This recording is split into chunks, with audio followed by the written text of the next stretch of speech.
let's talk a little bit about Jaxson Dart here, because like you said, he's looked better, and he's now saying that the game is slowing down for him. And listen, I think if the Giants are smart, they talk to him, say, "Shut up, stop saying stuff like this."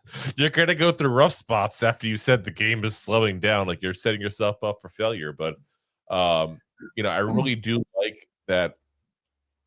It just seems like things have gotten better for him after a rough couple of practices to start there. And I like it because I want the kid to succeed. I want him a chance to succeed. And if he sucks all throughout camp, let's be very frank, Giants are going to have a very, very, very short fuse with him. Like Giants fans in general, we have a short fuse because we're tired of losing. And Giants the fans Giants as a whole, not and the just Giants Jan. as a whole will also have a short fuse with them potentially because they only want to keep their job. Let's be honest, Daboll's on a short leash. Shane's on a shortish leash. I said shortish for Shane. He's probably get better, leash, a little longer leash. Like he's got one of those retractable ones. Like training a dog to heel, and you just don't want to. It's like a 2-foot lead, so they don't go far from your side.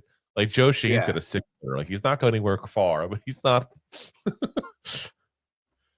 He's not on the long leash you use when you want to let the dog go to the beach. But also on the opposite shoulder, if you will, the devil's advocate, if you will, you want to hear that from a player that you just signed. Like things are slowing down, like things are working, like the coaching is working. So like you do want to hear that. So like I get what you're saying because like as soon as you make a mistake, because this is the Giants media, this is the New York market. You hear something, you're gonna run with it. Like yes, if all of a sudden like you say out of nowhere, it's Wandell's like, oh, my ankle hurts, but then he goes and gets 150 yards on the field. You're like, oh, so much for that ankle. Like, everyone's going to be talking about like that ankle thing. Yeah. And in the same token, like that's a positive, but in a negative, the game slowed down. But if he gets sacked 4 times his first game, which let's face it, the Giants' offensive line has done that for the past few years. No, never. Quite a few games. You're going to be like, oh, how slow is that game, Jaxson Dart? Like, we're all going to do that. We're going to be that mean, are we? I hope. Sheesh. Oh, I'm going to be way worse than that. That's me being tame about it. So mean. But that's our market. Like, that's what we do. Yeah. No, you're not wrong there. I mean, and that's why I'm saying I wish he didn't say it for that reason. But I kind of like that he said it because it means he feels it. You know what I'm saying? Like, there's a double-edged sword that whole time. Yeah. Yeah. He's walking he's teetering that tightrope, so it better be a little more hopefully he's not throwing 3 picks his first game. He did say, I told Dabes earlier this week after the first day, I was like, I wish we had 2-a-days so we can go practice again. I just really look forward to the next opportunity that I have. I like that attitude after like I said, a bad first practice he had. Like everybody was talking about how bad the first practice was. He says, I can definitely feel a difference in the first day to even today. Just that the game's starting to slow down a little bit, the more that I get comfortable with the plays and the system. So just trying to take advantage of the opportunities that I get, trying to study late as much as I can.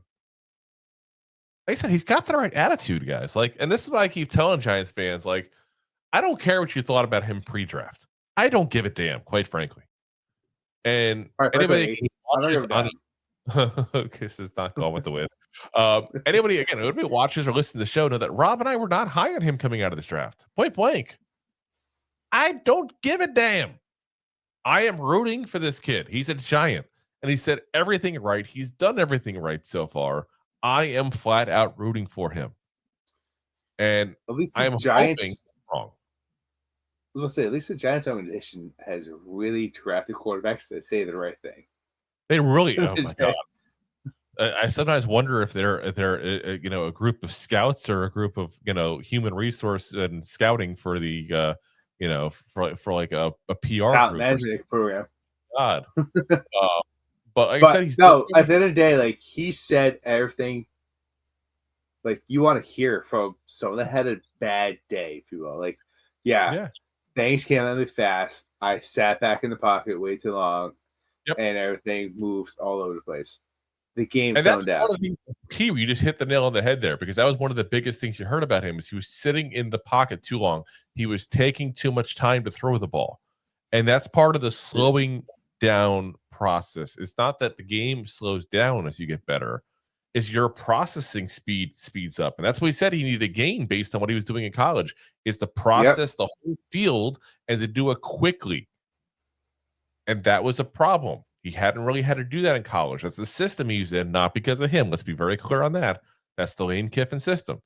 But now, like I said, you got a chance for somebody who can come in here and perhaps, develop. But we have to give him now the time to develop. That's the big thing for me. Give him the time to develop. I'm going to say it again right now. I don't give a damn how good he looks in preseason. No matter what, he should not his ass all year. Exactly. Or at very least until the bye week. I'm okay with giving him a couple games toward the end of the season if we're out of it.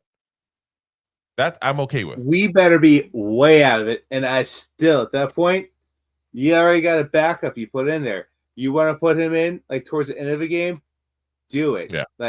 But don't ruin his ego. Don't ruin his confidence.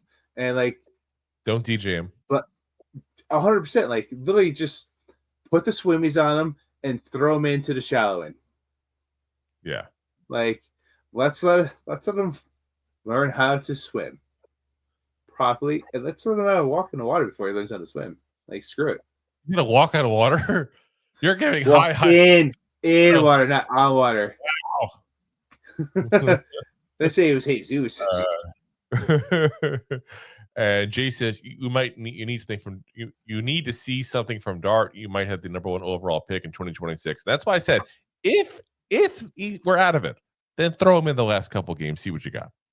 I get that part of it. But you throw him in week 1, week 4, wonder why he fails. Because we took a kid we knew needed work that really wasn't a first round talent, was a second round talent. And we throw him in way too early. Just being very frank, if we're picking based on talent, he would have been a second round pick. And that's okay. Listen, there's very successful quarterbacks that were drafted in second, third, fourth, even fifth round that had long careers in the NFL. Yep. It's perfectly fine. But you know what they do? They pick. Yep. I mean, he's that part of it, but typically they sit behind someone and they learn. He did get thrown to the year. Yeah. I mean, that's why I've been saying it for the past year. It was important that we pick up someone like Winston just to help develop him.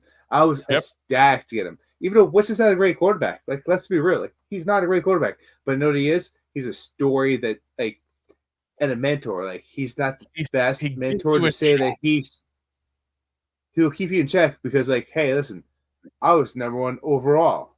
Look where I am. Best overall second straight. Yeah. And then you get someone like Russell Wilson who's third round, going to the Wolves. Worked hard. This is what I had to do on the side. Once again, let them sit behind those two guys. Let them learn. Let them hear their wisdom, and experience, what they've gone through the NFL so far. And that Dart, pretty good. He seems like a smart guy. Unlimited. That's right. Maybe this needs more catchphrases. That's for sure. Back to Giants fans, I can genuinely say he seemed to show improvement each day. Like I said, that's what you hear. Again, it's hard to say with these things. We talked about before. We don't know what the Giants are doing. We're just watching plays unfold and taking observations without having all the knowledge. For all we know, the Giants are purposely making the defenses into situations that are bad for them and good for the quarterback. We don't know. Again, we said it before, but remember 2022 when they purposely tried to make Daniel Jones' life hell. We don't know what they're doing. So that's all we're doing is guessing. All we're doing. So we'll have to see. Deb says, so if we have a number 1 pick, take another quarterback. Worst case, you end up with 2 good quarterbacks and trade one. That's not a bad scenario. Anthony says, we sat down and went through the schedule today. I am sitting at sneaky 10-7. First off, yeah, that's possible. Second off, who's we? Yeah. Always extra sweet. Why were Rob and I not invited? Was there drinks? Was there appetizers? I usually bring some. Come on. I'm courteous. Oh my gosh. Anthony says we won't see Dart outside of the preseason. I still think we'll see him later in the year. I really do. Jay says my biggest takeaway with training camp is that fans are gullible and believe the shit the team is telling them, and hype TikTok videos, same poop every year. Every year. Listen, it's not that they're gullible; it's that we're desperate for hope. That's what it really is. Honestly, we are desperate for hope. Hands down. Yes. Like I said, that's where I feel like we're at there. Anthony says, Deb, you trade back at that point and let someone give up the world for that pick. Yes. That's not a big issue. That's a good problem to have. Matt the Giants fans, I feel like you got to see Dart for a couple games at least. You have to know what you're investing in, especially with what could be another historic QB class coming out next year. I agree with that. Like I said, we need to see a little bit. Just a little bit. Like you said. Talking to me. 60%. No, it also depends on how we play. You have to play it by ear, ear and eye test what's going on this season, right? So if he looks like he's developing, like, yes, he should play some games. But if we're completely out of it, and we're at the opportunity where we're top 10 draft again, top 5 draft, yeah, you gotta throw him in some games. See what you got there. Find out what you got. Like, do you throw him in to start some games? Maybe, maybe not. Throw him in the second half? Yes. You have to let him develop still, even though you may still take that number 3. Because, like, once again, best case scenario, you got a third overall pick and you got Jaxson Dart as your backup. Just saying. Like, you don't want to ruin the guy you just got this year because you want to make sure you have the best quarterback draft. Yeah. Like